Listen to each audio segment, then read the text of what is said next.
Mr. Burson, Secretary Johnson is quoted as saying that there were legal limits on his ability to do some background investigations. I think that was a really unfortunate phrase that he used, but let's you and I see if we can kind of demystify that a little bit.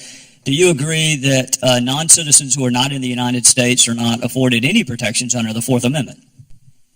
That's my understanding, Mr. Gowdy. Well, you were a U.S. attorney. You're being modest. Not only is that your understanding, it's also the law. The Fourth Amendment does not apply to non-U.S. citizens who are not here any more than the Eighth Amendment applies to non-U.S. citizens who are not here. Would you agree with me that there is no legal bar to accessing data from non-citizens who are not present in the United States? Absent a treaty to the contrary, that's my understanding, sir. Would you also agree with me that there is no legal right to immigrate to the United States? It's a privilege that we confer on people, but it is not a right. That's correct, sir. So would you also agree that you can condition the conference of a privilege on just about anything you want, so long as you don't violate a treaty or the Constitution? Or the Constitution. But you made, I'm sure, extensive use of polygraphs when you were the United States Attorney. From time to time, yes, sir. All right, and they're not admissible in court, are they? Not generally, no. But we still use them because they're a very effective investigative tool. Do we use them in the vetting of people who want to come here? With regard to immigration benefits, I'm not familiar with the policy in the refugee context. We do not regularly use a polygraph. If there's significant doubt in the operational component, given the border authorities that ICE and CBP have, typically the decision would be made to bar entry rather than to go to the extent of trying to ascertain veracity. But you and I didn't just use polygraphs in our previous lives because we had doubt. Sometimes it incents the person to want to embrace the truth when they think it might be a threat that they're going to be polygraphed. I mean, you certainly can't admit it in court. So it's not only the result, deception or otherwise, it is the threat that you may be polygraphed that sometimes provides people with the incentive to either tell the truth or they need not apply in the first place, right? That can be one reaction from an individual, and I'm not aware, Mr. Gowdy, of any policy that would prevent that. I'm also not aware operationally, as a former CBP commissioner, that it's been used in any regular way. Well, let me tell you where I find myself.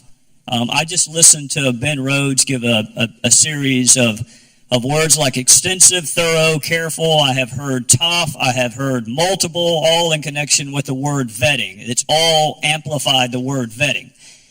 And I just sat here and thought, well, if all of that was true, how did we miss the lady in San Bernardino? As the FBI director said, Mr. Gowdy, and I think is the fact that there was nothing in the system that we used that would pick that up. There was no data that we would turn into actionable information to deny admission. I get you, Mr. Burson, but I got to be candid with you. That doesn't make me feel any better. I mean, it's one thing to argue that there was information there and we missed it. That's one set of corrective measures. It's another thing to argue, as I hear we are currently arguing, this administration, that we missed nothing. So we have someone willing and capable of killing 14 people, and there was nothing in her background that this administration says we missed or should have picked up on, and yet there's still 14 dead people. So how does that make us feel better? Mr. Gowdy, I think I don't think anyone would gainsay the sense of tragedy, and I don't think anyone's saying that were that information, that data in the system, that we would not all be relieved and thankful if it had led to the apprehension of those murderers. But the issue that you asked is factually, were there data in the system by which we could tell that this risk existed? And the answer to that is no.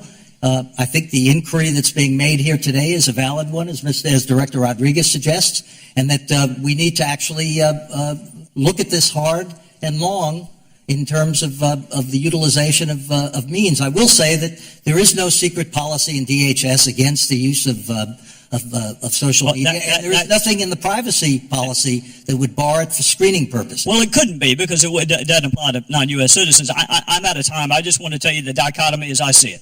We have a choice. We can either tell the American people that our process and our systems are flawed, and that we have missed information that is otherwise available, and let them deal with that, or we can just tell our fellow citizens we missed nothing.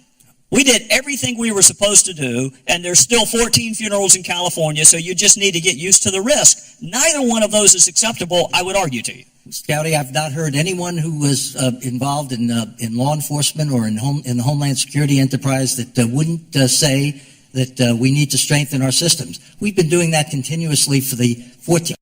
Gentleman's time is as